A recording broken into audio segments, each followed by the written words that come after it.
A man stood in a hospital corridor at midnight. The woman facing him had silver hair swept into a tight chignon, ice blue eyes, and the posture of someone who had never once in her life apologized for anything. His grandmother, Lady Beatrice Thorne. His voice was barely above a whisper, but it cut through the corridor like a blade. "You told me my wife was dead. You told me my son was dead. You watched me grieve for 8 years. You watched your own great-granddaughter die by inches, and you let it happen rather than bring them back." The old woman straightened, adjusted her pearl brooch with 2 fingers, the same unhurried gesture she made at charity galas and board meetings and funerals, always adjusting, always composed, always performing the correct version of herself for whatever room she occupied. "I was protecting this family." He stepped closer, quieter still, because this was a man who became more dangerous the softer he spoke. "You are the thing I need to protect them from." The silence that followed was heavy, like the lid of a casket closing, but the clock was already ticking. 3 days earlier. Welcome back to Mr. Harlan's Hearth Stories. Whether you're joining us for the first time or you've been here since the beginning, pull up a chair. This one's going to stay with you. Where are you watching from tonight? Drop it in the comments. And if you haven't subscribed yet, now's the time. Hit that button and the bell so you don't miss what comes next.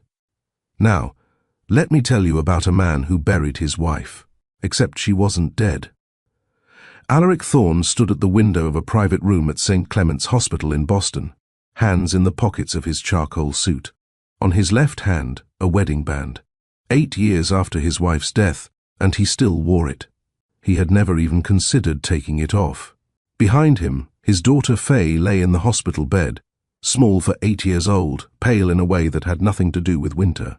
Auburn hair, her mother's hair, fanned across the white pillow.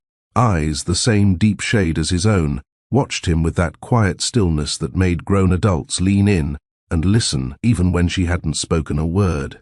Around her neck, a small gold locket on a thin chain. Inside it, a photograph of the mother she had never known. Alaric had it made when Faye turned 3, a replica of the one he had given his wife Elara on their first anniversary. The original vanished from Elara's personal effects the night she died. No nurse could account for it. No inventory listed it. It simply disappeared, and Alaric never discovered where it went. 6 hours earlier, Faye had been standing on a stage at her school recital, singing, clear and bright, the kind of voice that made parents in the audience reach for each other's hands.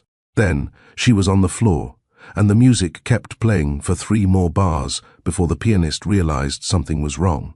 Now a doctor stood in the doorway with a chart and the careful expression of someone about to deliver the worst sentence a parent can hear. A rare hereditary blood disorder. Terminal, without a sibling donor match. The global database had returned nothing. No partial matches, no candidates, no hope dressed in clinical language. Days, Mr. Thorne. Not weeks. Alaric's hand moved to his wedding band, turned it once around his finger. Instinct, the same gesture he had made every time the world threatened to crack open beneath him since Elara died. His wife had been pregnant with twins when she went into labor 8 years ago. Faye survived. Elara and the second baby, a boy, did not. That was what they told him. That was what he believed every single day since. He had buried an empty casket because the hospital said they couldn't release the remains. He visited the grave every Sunday morning, rain or snow, or the dull grey light of a Boston autumn, and brought sunflowers because Elara always said roses were too obvious. He never remarried, never removed her portrait from his study. Every night he read Faye the same book of folk tales Elara had loved, the one with her maiden name written inside the cover in fading blue ink. On the hospital wall behind Faye's bed, taped in a crooked line, were her drawings, years of them. She had been sketching the same figure since she was 5, a boy in a striped shirt holding a small wooden boat. Dark hair, eyes the same shade as hers, always standing beside her, always slightly out of reach. Her invisible friend, she called him. She had given him a name, included him at every birthday party she drew, saved him a seat at every crayon dinner table. Alaric had never known what to make of it. A lonely girl inventing a companion. He never once considered it could be something else. Daddy? Faye's voice was thin but steady. Her fingers found the locket at her throat and held it the way she always did when she was frightened, the way some children hold a blanket or a hand. "Am I going to see Mama soon?" Something cracked in Alaric's chest. A small, quiet fracture, the first in 8 years, and it ran deep. He crossed the room and took her hand. She held his with both of hers, fingers wrapping around his like she was anchoring him to the ground instead of the other way around. "No, sweetheart. Not yet. Not for a very long time." He didn't know if that was true. Days, not weeks. The words hung in the room like a sentence already carried out. But something shifted in him as he stood there holding his daughter's hands. Not hope, something raw. The flat refusal of a man who had already lost everything once to sit still and let it happen again. He would find a match. He would search beyond every database, every protocol, every boundary that medicine and money and geography could throw in his path. He would not bury another person he loved. Faye's nanny had already texted twice, asking if she should come to the hospital. Alaric hadn't answered. He was staring at the drawings on the wall, at the boy in the striped shirt with the wooden boat, the boy his daughter had been sketching for 3 years without knowing why. He picked up his phone and dialed a number he had never used before. A business associate had given it to him 2 years ago, described it as the number you call when every normal channel has failed. A woman answered on the second ring, her voice clipped and entirely without warmth. "Margot Sable, Private Investigations." Alaric looked at his daughter, at the locket clutched in her small fist, at the dark-haired boy on the wall who didn't exist. His voice was steady. His hands were not. "I don't care about databases. I need you to find the boy my daughter has been drawing for 3 years. He paused. "I need you to find a ghost." Margot Sable worked the way a surgeon operates, precise, dispassionate, and fast. She didn't ask Alaric why he needed to find a boy from his daughter's crayon drawings.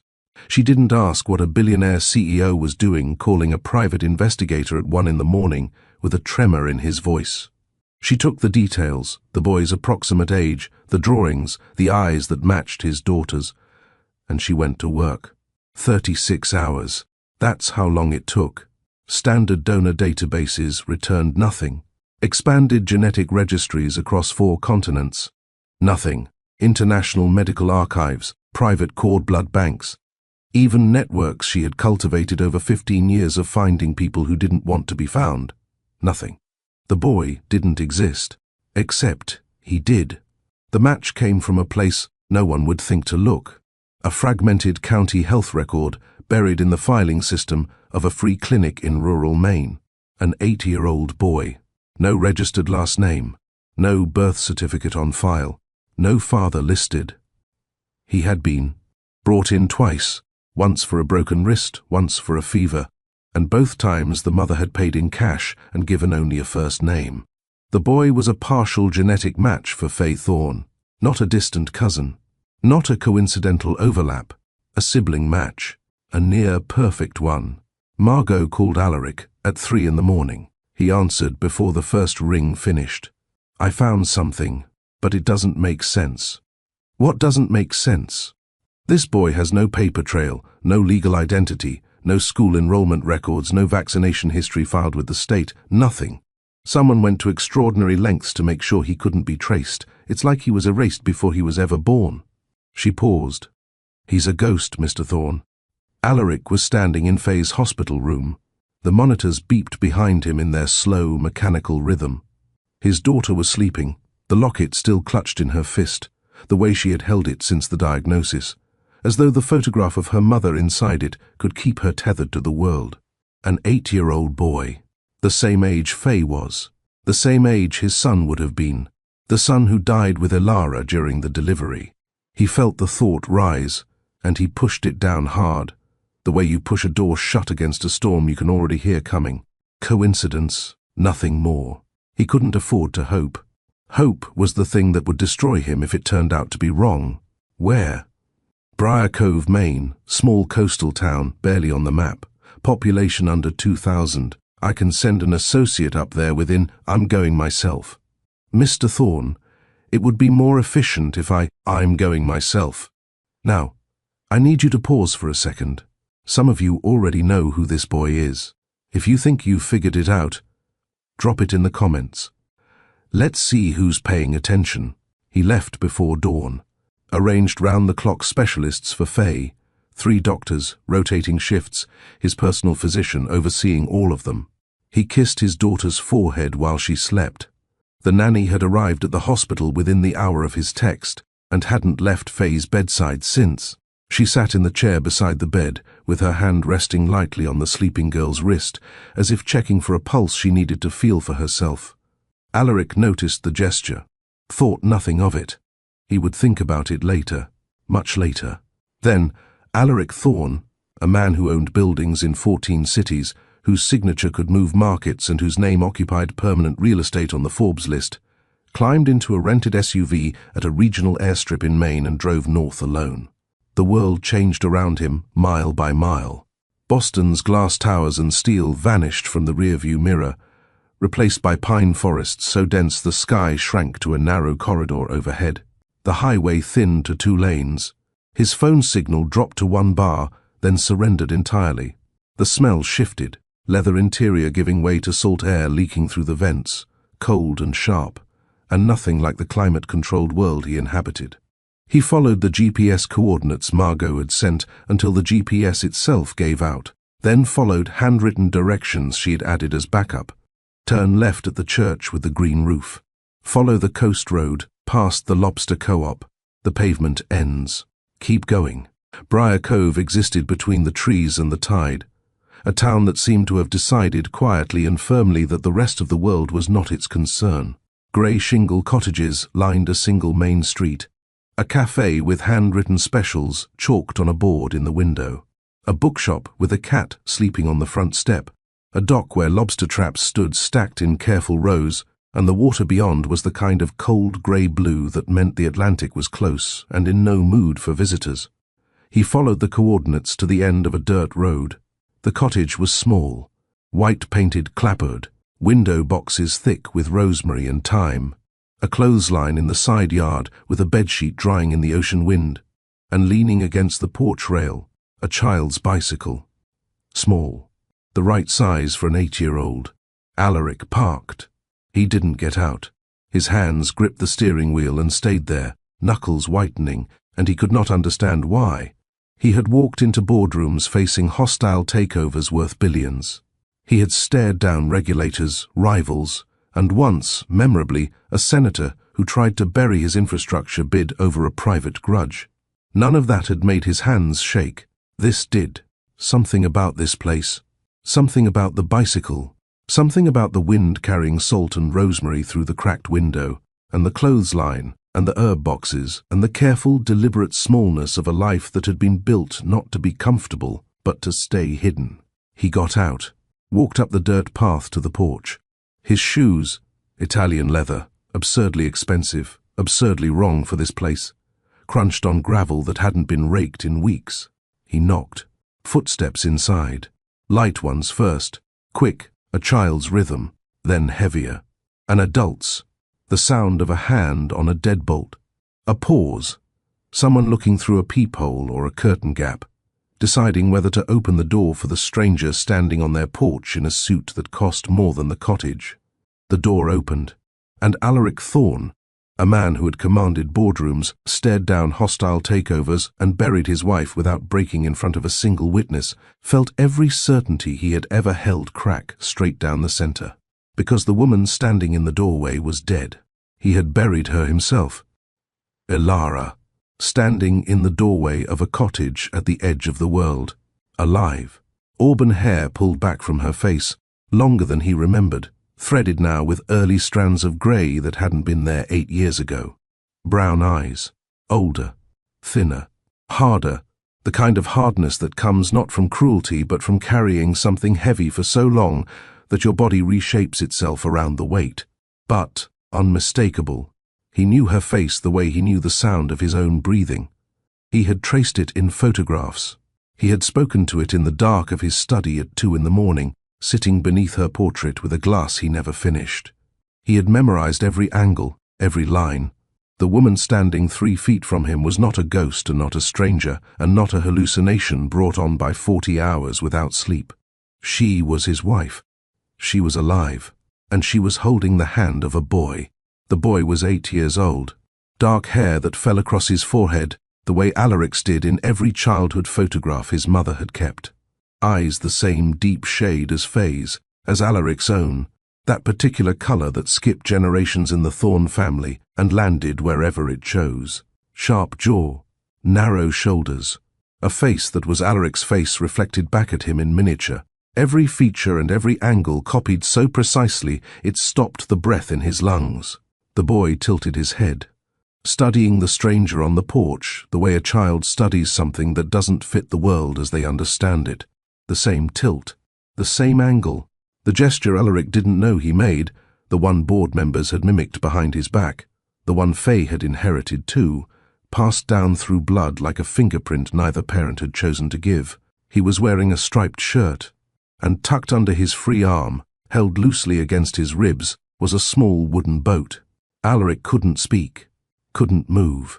The world had stopped making sense, and he was standing inside the gap, unable to reach either side. His eyes moved from the boy's face, to Ilara's, and then down, to her neck, to the hollow of her throat, where something caught the pale afternoon light. A gold locket, not the replica he'd had made for Faye, the original, the one he'd given Ilara on their first anniversary at a restaurant overlooking the harbour, the one with 2 photographs inside, one of each of them, taken the day they met. The locket he'd asked the hospital to return to him after she died. The locket no nurse could find, no inventory could account for. The locket he believed had been lost, buried perhaps with the body he was told they couldn't release. She was wearing it.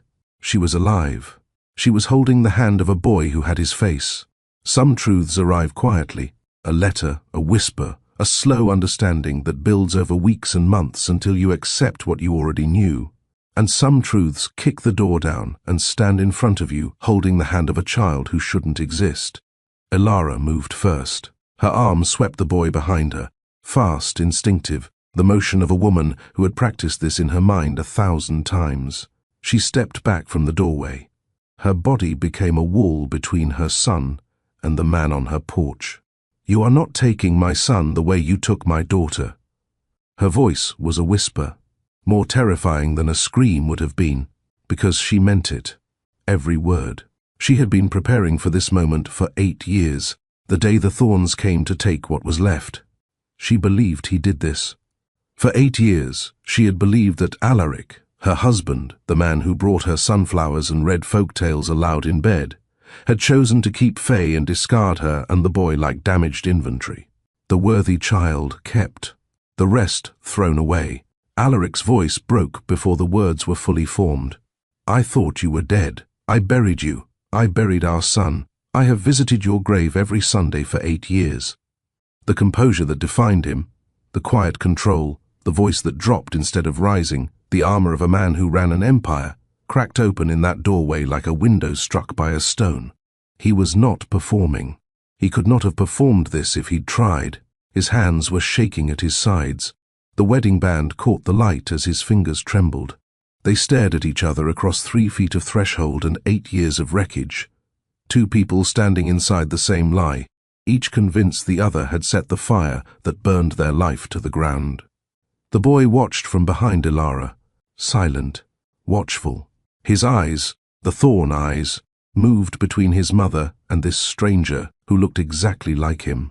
He had his mother's stillness, that careful way of reading a room before deciding whether it was safe, but his gaze was pure Thorn.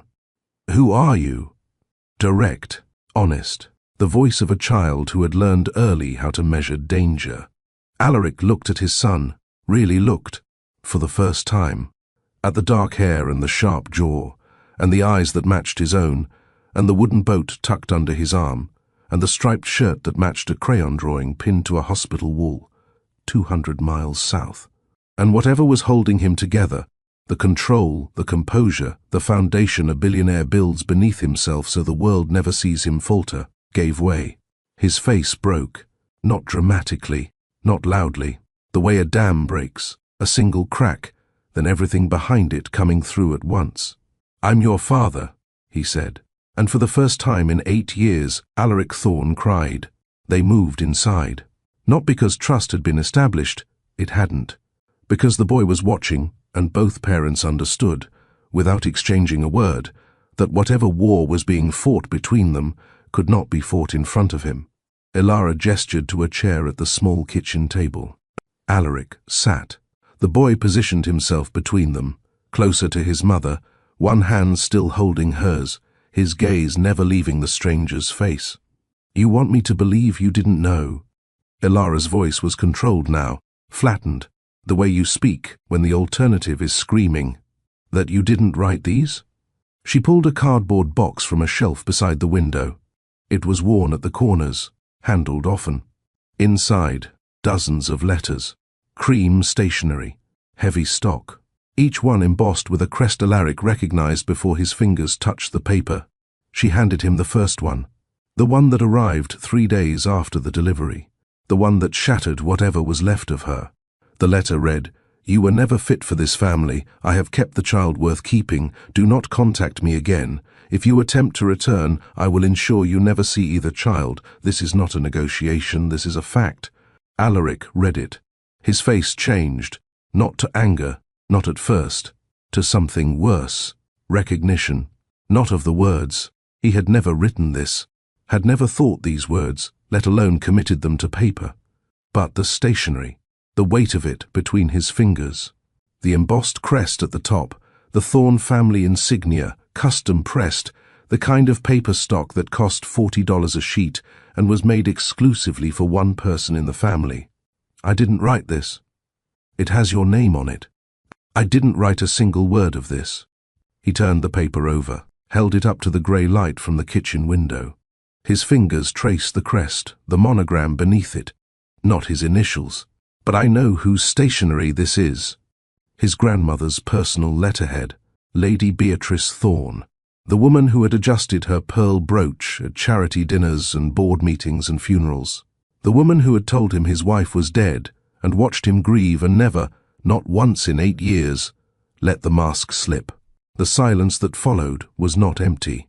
It was full of 8 years rearranging themselves, every grief and every rage and every loss shifting position, finding new shapes, new targets. The ground beneath both of them was moving, and neither could stop it. Elara watched his face. She was looking for the lie, looking for the performance, the billionaire mask, the boardroom face, the version of this man she'd spent 8 years hating from a cottage at the edge of the sea. She needed the wall she'd built against him. Without it, the pain of what had been stolen was too large to hold. If he was innocent, if he truly hadn't known, then she had lost 8 years for nothing. Her daughter had grown up without her for nothing.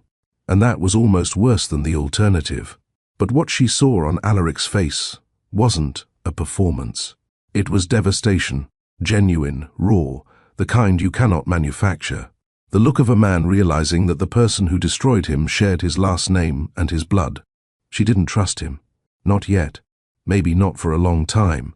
But the first crack had appeared, not in the wall she'd built against Alaric, but in the lie his grandmother had built around them both. If this story is hitting you right now, and I think it is, do me a favor. Share it with someone who needs to hear it. Send it to a friend. Post it on your page. Stories like this shouldn't stay hidden. Elara looked at the letters spread across the kitchen table.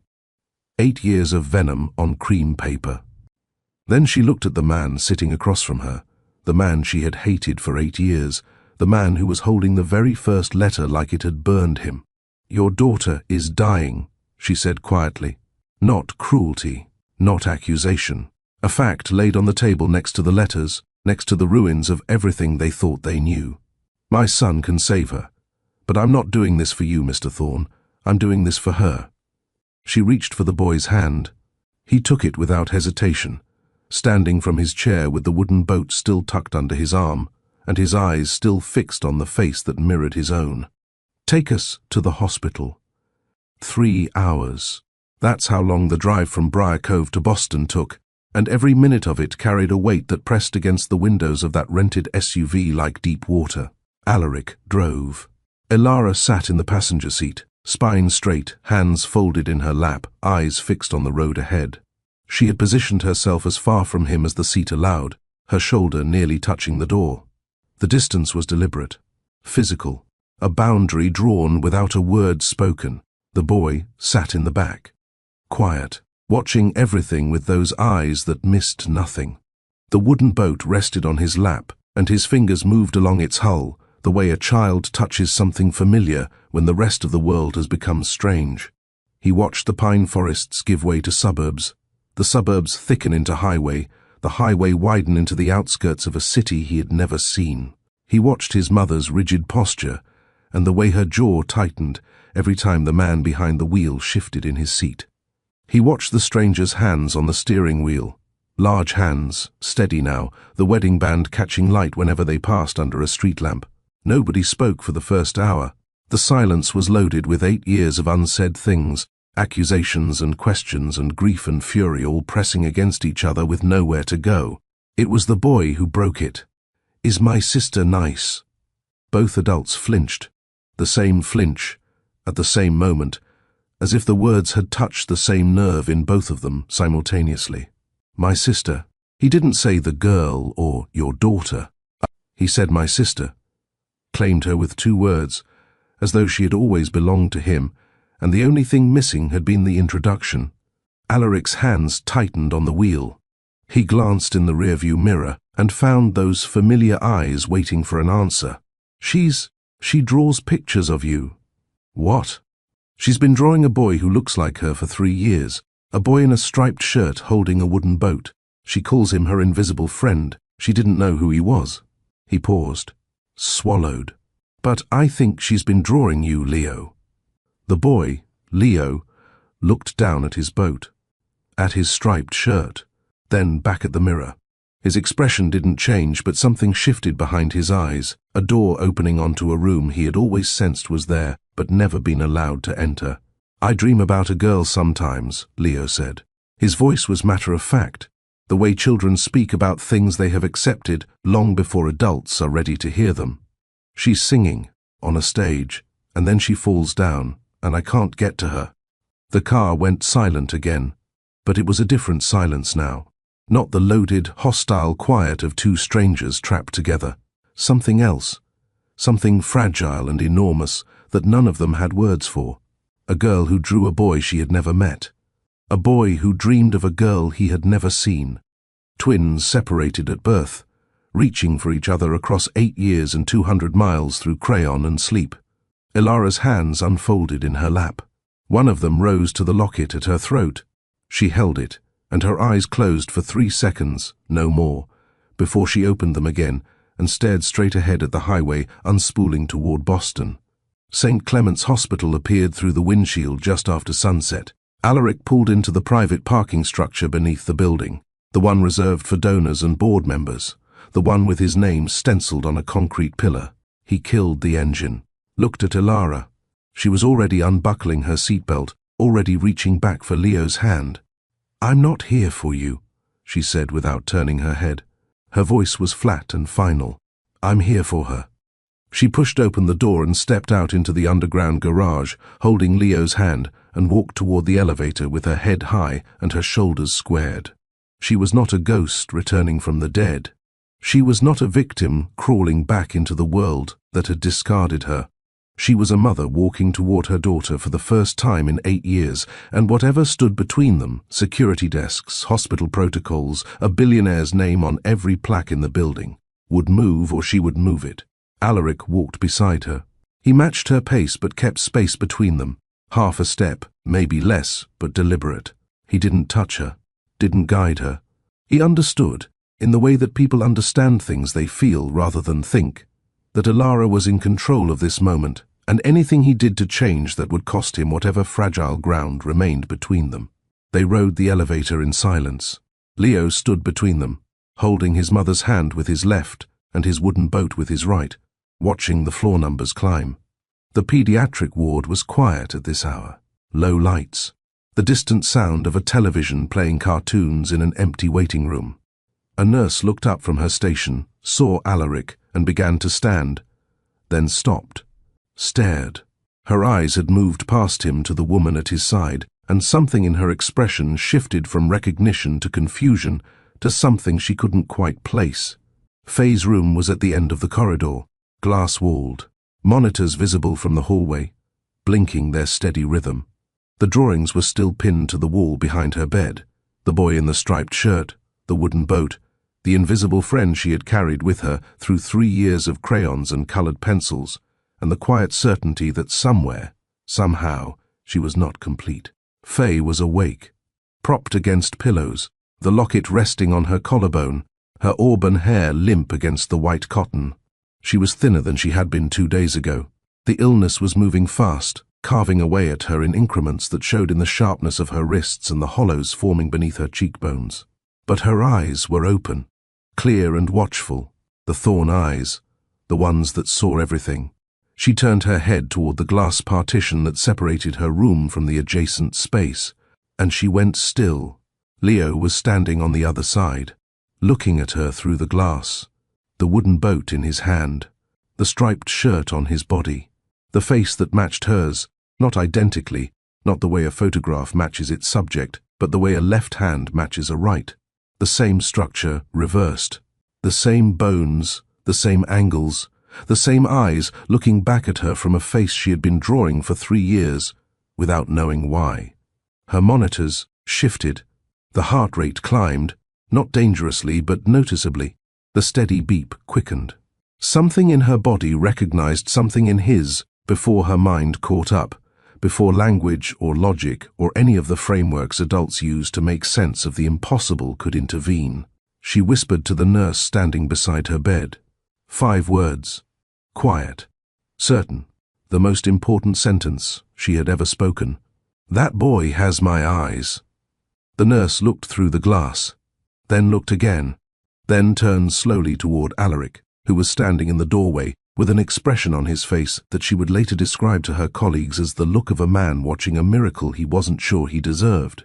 Leo saw the drawings. He stepped closer to the glass, and his free hand came up slowly, small fingers spreading against the partition, pressing flat against the cold surface. On the other side, without being asked, without being prompted, without anyone saying a word, Faye's hand rose from the bedsheet and pressed against the same spot.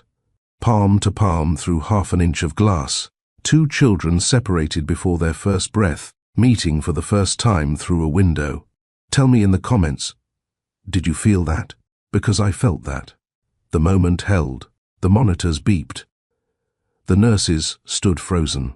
And 2 8-year-olds who had never shared a room, never shared a meal, never spoken a single word to each other, stood with their hands aligned on opposite sides of a glass wall and looked into each other's faces with the quiet recognition of 2 people who had been searching without knowing what they were searching for.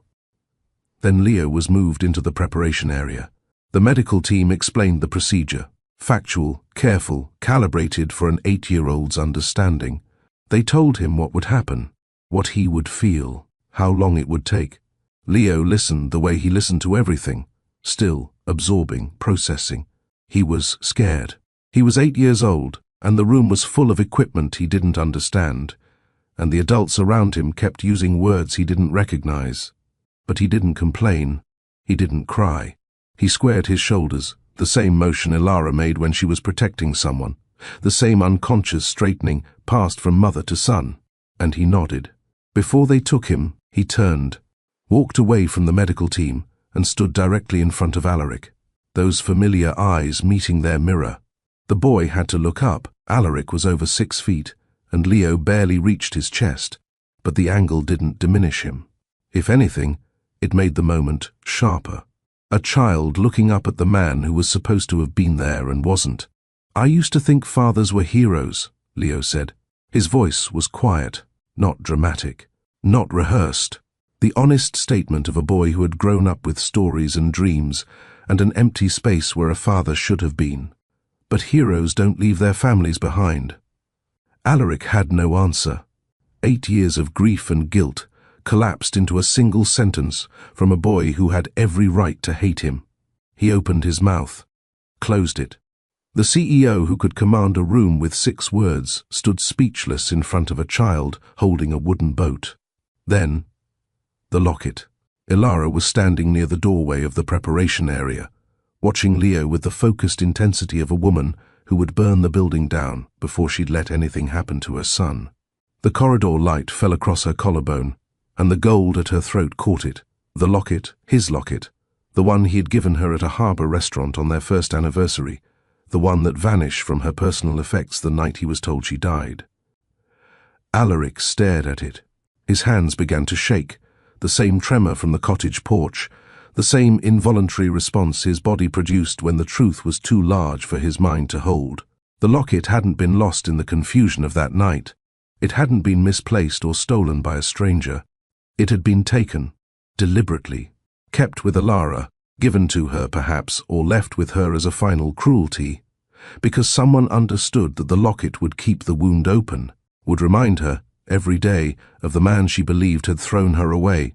He lifted his eyes from the locket to Ilara's face. She saw him looking. Her hand moved to the gold at her throat, instinct, protective, the same way she stood in front of Leo when danger approached. She held the locket like it was the last thing she owned. Neither of them spoke, but the question filled the corridor, pressing against every surface. Who did this to us? Alaric pulled out his phone. His thumb moved across the screen with the precision of a man who had made a decision and would not be moved from it. He found a number, pressed call. When the voice answered, silver-toned, measured, the voice of a woman who had never been caught off guard in 74 years of living, his own voice was ice. "Grandmother, I need you at St. Clement's. Faye is fading. Come say goodbye." It was a lie. Faye wasn't fading. She was about to be saved by a brother she had never known she had. But Alaric didn't need Beatrice to say goodbye. He needed her to walk through those hospital doors and see what she had done standing alive in front of her. He hung up the phone, looked at Ilara. "She's coming." Ilara's brown eyes went cold, the particular kind of cold they turned whenever she was protecting someone she loved, the temperature that meant she had stopped calculating and started deciding. "Good," she said. And for the first time since the cottage door, she looked at him not as the enemy, but as something else. An ally, perhaps, or at least not an obstacle. It was a small shift, a degree or two, the kind of change you would miss if you weren't watching carefully. But wars have turned on less. Lady Beatrice Thorne arrived at St. Clement's Hospital at 20 minutes past 9. She came the way she always came, announced by the sound of her heels on polished tile, preceded by the faint scent of gardenias, dressed in a Chanel-cut suit the color of charcoal with a silk blouse beneath it buttoned to the throat. Silver hair swept into a chignon so precise it looked architectural. The pearl brooch pinned above her left breast, the same brooch she had worn at every board meeting, every funeral, every public appearance for the last 30 years. It was her signature, her armor, the thing her hands reached for whenever she needed to remind herself, and everyone watching, that she was still in command.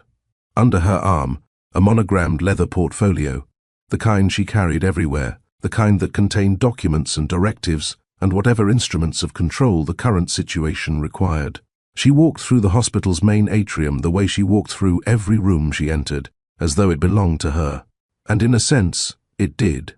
The Thorne name was engraved on a brass plaque beside the elevator bank. The pediatric wing had been funded by a Thorne Foundation grant 11 years ago. This building existed, in part, because Beatrice had signed a check. She had come to say goodbye to her great-granddaughter.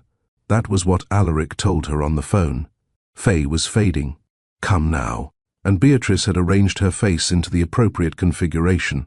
Concern weighted with gravity, sorrow measured and controlled, the expression of a woman who understood loss as a thing to be managed rather than felt. She had always known the correct face to wear. It was perhaps the thing she was best at. She rounded the corner into the pediatric corridor.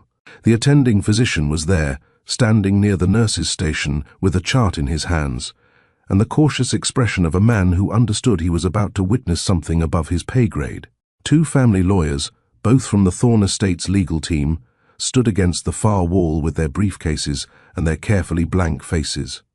Margot Sable, the private investigator, leaned against a doorframe with her, arms crossed and her eyes sharp. A hospital administrator hovered near the water fountain, unsure whether she was supposed to be present but unwilling to leave. And Elara, standing in the center of the corridor, alive, auburn hair loose around her shoulders, brown eyes steady, the chain at her throat catching the overhead light, that familiar, impossible flash of gold that should have been underground, should have been in a casket, should have been anywhere but here, around the neck of a woman who had been dead for 8 years. Beatrice stopped. For 1 second, one single unguarded second, her mask dropped. The composed face, the measured expression, the 74 years of practiced control that had carried her through board coups and family scandals, and the slow accumulation of power that defined her life, all of it fell away. What surfaced underneath was not surprise, not shock, not the bewilderment of a woman confronting the impossible. It was recognition. The flicker of someone seeing exactly what they expected to see, just not here, not now, not in front of witnesses. And she said 4 words. How did you find her? Every person in that corridor heard them. The doctors, the lawyers, Margot Sable, whose eyes narrowed to points, the hospital administrator, who took an involuntary step backward, Alaric, who stood 6 feet from his grandmother and watched the last illusion he had held about his family dissolve in 4 syllables. Not, how is she alive? Not, this can't be real. Not Elara. The name of the woman she had watched her grandson mourn for 8 years. The name she should have gasped upon seeing a dead woman standing in front of her. How did you find her? A question that could only be asked by someone who knew there was a person to find. A question that confirmed, publicly, irreversibly, in front of lawyers and doctors, and a private investigator who was already recording on her phone, that Lady Beatrice Thorne had known. She had known Elara was alive, had known for 8 years, had known while her grandson visited an empty grave every Sunday with sunflowers, had known while Faye grew sicker, had known while Leo grew up without a father in a cottage at the edge of the sea, had known all of it and had chosen silence. Beatrice realized what she had done. You could see it happen.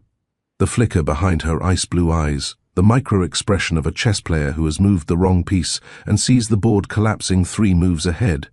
Her hand rose to the pearl brooch, touched it. The familiar gesture, adjust, compose, control. But there was nothing to adjust, no lie ready, no reframe prepared. For the first time in her life, Lady Beatrice Thorne reached for her armor and found it empty. Alaric turned to face her, slowly, the way a man turns when he has already decided what he is going to do and is giving the other person one final moment to understand what is coming. He didn't shout.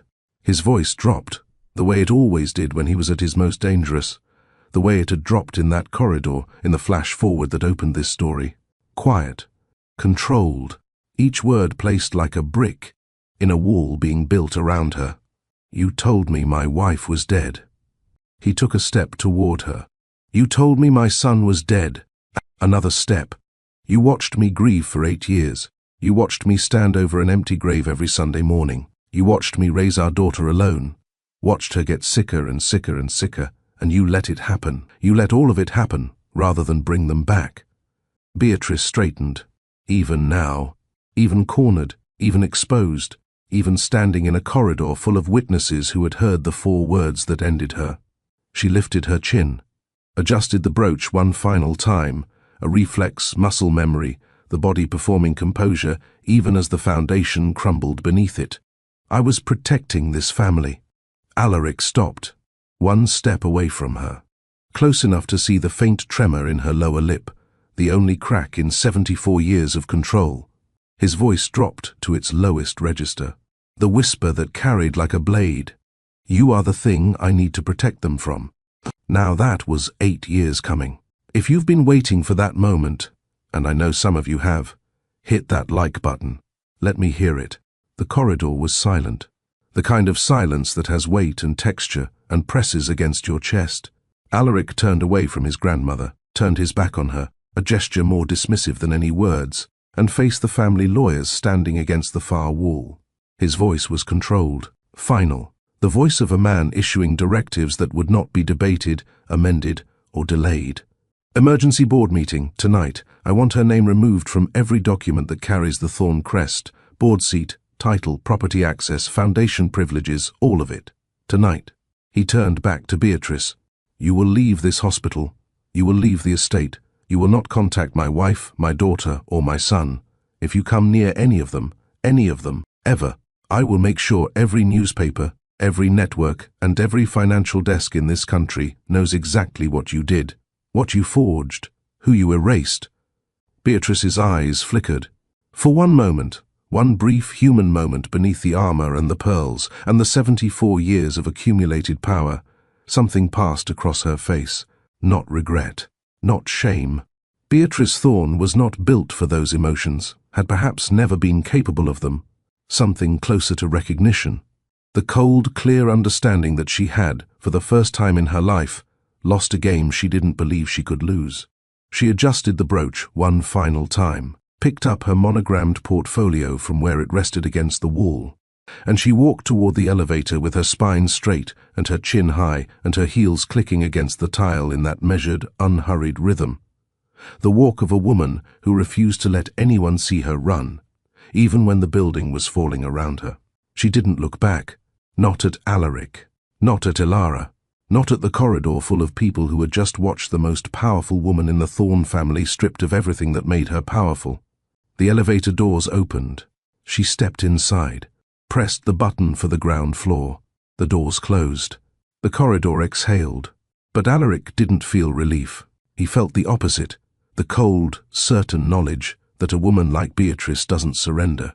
She repositions, she recalculates, and somewhere behind those closing doors, she was already building the next version of the lie. But that was tomorrow's war. Tonight, there was a boy in a hospital bed giving everything he had to save a sister he had met through a glass wall less than 2 hours ago. And two parents, separated by 8 years, by forged letters, by a conspiracy designed to break them at the root, were standing in the same building for the first time since the night their children were born. And neither of them knew what came next. Hours passed.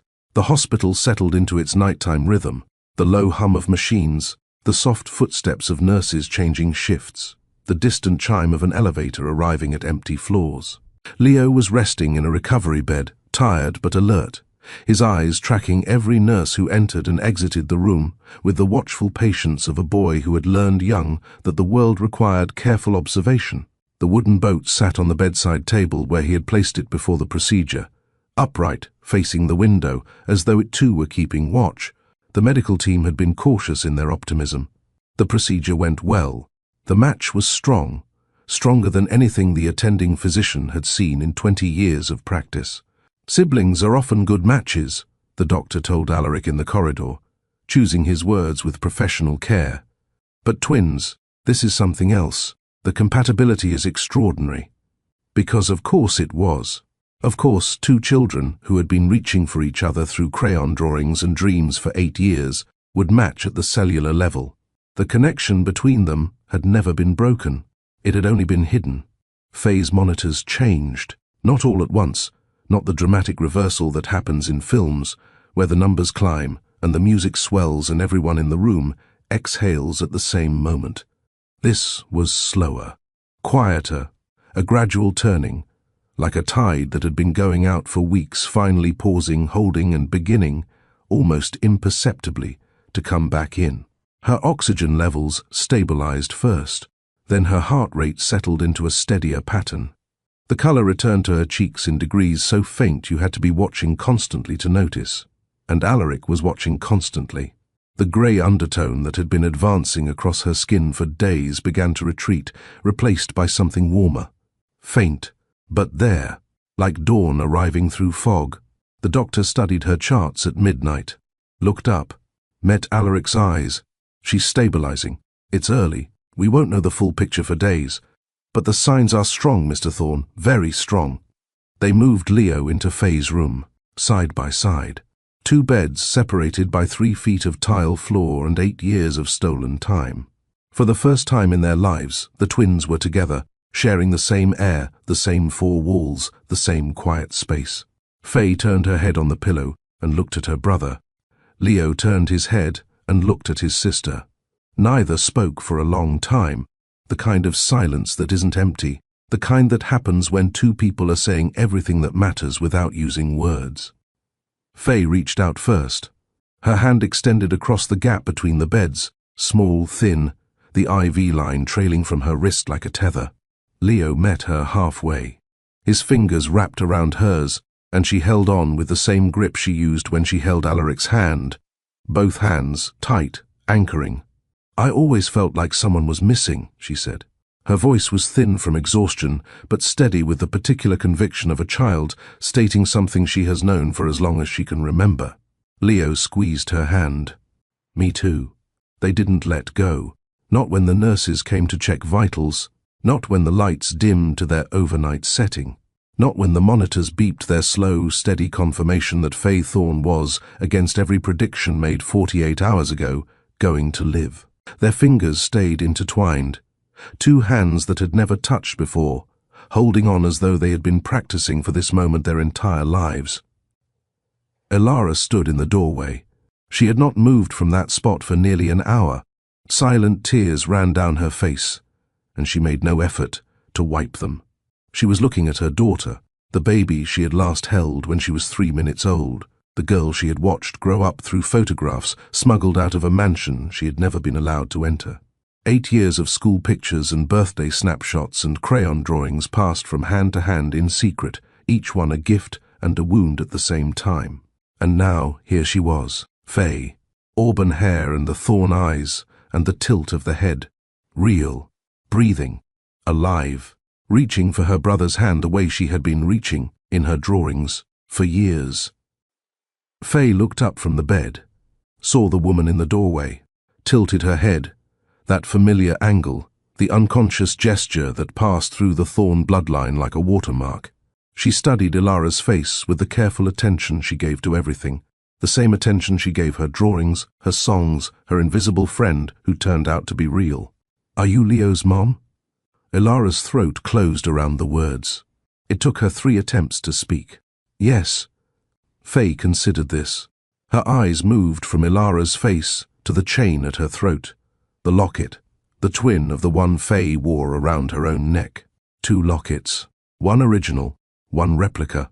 Mother and daughter, wearing the same small piece of gold without knowing for 8 years that the other existed. "I drew you pictures," Faye said softly. "I thought they were Mama's pictures, pictures of the Mama in my locket. But I think they were really for you. Stay with me, because what happens next is the real story." Late that night, long after the children had fallen asleep with their hands still joined, long after the nurses had dimmed the lights, and the corridor had emptied, and the hospital had settled into the deep quiet that only exists between midnight and dawn, Alaric went looking for Elara. He found her in the chapel. It was a small room on the 2nd floor, wooden pews worn smooth by decades of hands gripping them in hope and fear and grief. A single stained glass window, nothing elaborate, just simple geometric shapes in blue and amber and green, casting fragments of colored light across the floor from a street lamp outside. The kind of room that exists in every hospital, tucked away and half forgotten, waiting for the moments when people run out of hallways to pace and need somewhere to sit with the weight of what is happening. Elara was sitting in the front pew, alone. The locket was in her hands, not around her neck for once, but held open in her palms, and she was looking at the tiny photograph inside. 2 faces, younger, a harbor restaurant, rain on the windows, a lifetime ago. Alaric sat beside her, not close.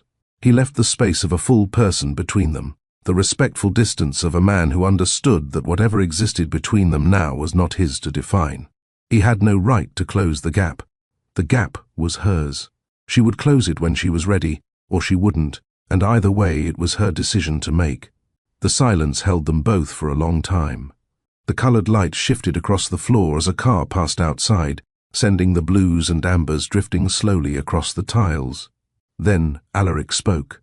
"I visited your grave every Sunday. I brought sunflowers because you said roses were too obvious." Elara closed her eyes. A single tear slipped free and traced the line of her jaw. "I know." "How?" "The nanny told me." He turned, confused. The word landed wrong. He heard it but couldn't connect it. Couldn't place the nanny who had been sleeping in the chair beside Faye's bed upstairs with anything Ilara could possibly know about. Ilara explained.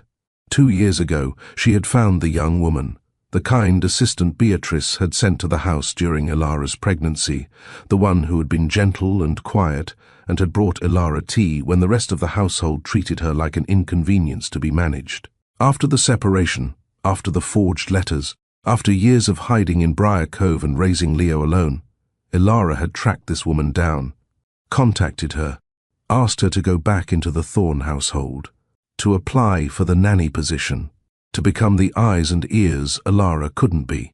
For 2 years, this woman had done exactly that. She had sent photographs, discreet, taken on a phone that wasn't registered in her name.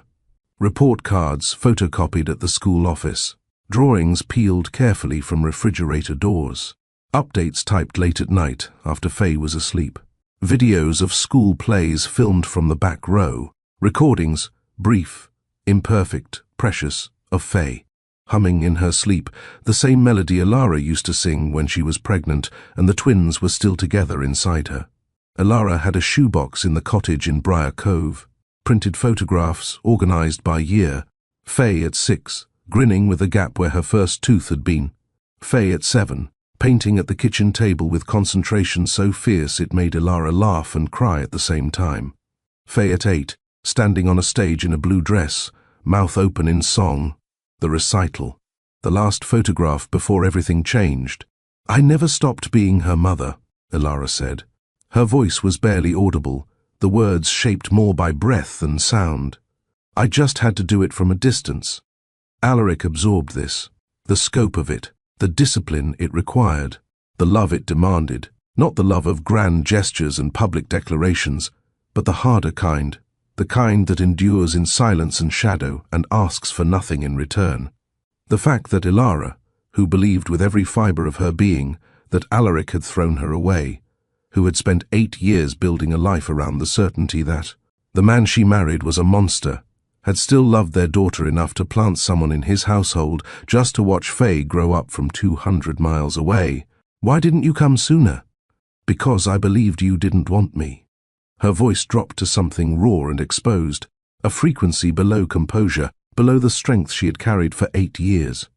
"Because I believed every word in those letters, every single one, and because she told me, through the same stationery on the same cream paper, that if I ever came back, if I ever tried to contact you or Faye, she would make sure something happened to you.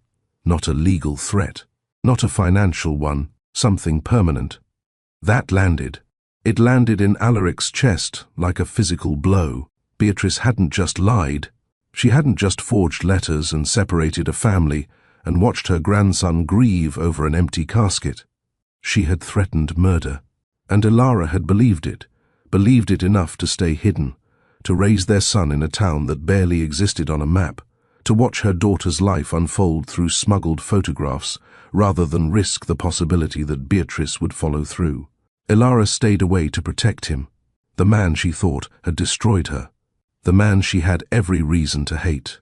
She protected him anyway, because even through the poison of those letters, even through 8 years of believing the worst, some part of her could not let him be harmed. Alaric reached for her hand. She let him take it. His fingers closed around hers, carefully, the way you hold something that might break or might pull away. She didn't squeeze back. Her hand rested in his, warm and still and present, but the answering pressure, the grip, the hold, the "I'm here and I'm choosing this," didn't come. Not yet. But she didn't pull away. Some love stories end with a kiss under city lights. Some end with a door closing and footsteps fading down a hallway. And some end with a hand, offered and accepted, but not yet held. Because trust isn't a door you walk through. It's a house you build, slowly, board by board, room by room, with foundations dug deep enough to hold the weight of everything that came before. And Ilara was an architect. She had said that once, on their second date, sitting across from him in a diner booth, while rain streaked the windows, explaining why she chose her profession. "Buildings endure," she told him. "I build things that last." She knew exactly how long it takes to build something that holds. Morning came to St. Clement's Hospital the way it always does. Gradually, without announcement, the darkness thinning until the world reappeared in pieces. Phase monitors held steady, strong. The numbers that had been falling for days were climbing now, each one a small confirmation that the girl who had been given days was going to have years. Leo was beside her, still holding her hand, both of them sleeping with the deep, untroubled stillness of children who have found at last the thing they were missing. Alaric stood in the doorway of their room. Elara was beside him, closer now than she had been at any point since the cottage. Not touching, but close enough that he could feel the warmth of her shoulder near his. The distance between them had changed, not closed, but narrowed, from a chasm to a gap, from a wall to a window. "I need to learn who you really are," she said quietly, watching their children sleep. "Not who she told me you were." "How long will that take?" She almost smiled. Almost. The corner of her mouth shifted. Not quite a smile, not quite anything, but the closest thing to warmth she had offered since the moment he appeared on her porch in Briar Cove. "I don't know, but I don't do things that stop." He heard it. She saw that he heard it. And for one moment, brief, fragile, no longer than a heartbeat, the wall between them wasn't a wall. It was a window. And through it, distantly, the outline of something that might, with enough time, enough truth, enough patience, become a door. A black car pulled away from the hospital's main entrance. In the back seat, Lady Beatrice Thorne sat with her portfolio open on her lap and her phone pressed to her ear. Through the tinted window, the hospital grew smaller, the building that bore her family's name, the building she had funded, the building she had just been told she could never enter again. "Call my lawyer. I still own 30% of that company." Her voice was steady, controlled, the voice of a woman who had been publicly stripped of her title, her access, and her place in the family, and had walked out with her spine straight and her heels clicking and not a single tear shed. "And call Dr. Phelps. He still has the original medical files." She hung up, placed the phone back in the portfolio, closed it. Her hand rose to the pearl brooch, adjusted it, the gesture as automatic as breathing. And for the first time in the story, Lady Beatrice Thorne's face showed something beyond composure, beyond control, beyond the 74 years of accumulated armor. Not defeat, not remorse. Something far more dangerous. Patience. The expression of a woman who has lost the battle and is already studying the map for the next one.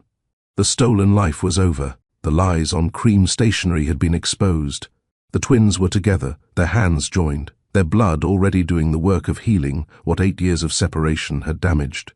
And two parents stood in a doorway watching their children sleep, not reconciled, not healed, not yet anything that could be called whole, but present, together, beginning the slow, difficult work of learning whether the people they had become could find their way back to the people they had been.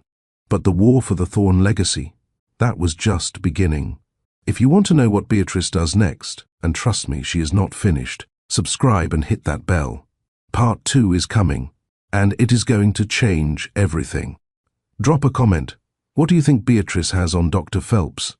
And what is in those original medical files she is so desperate to keep?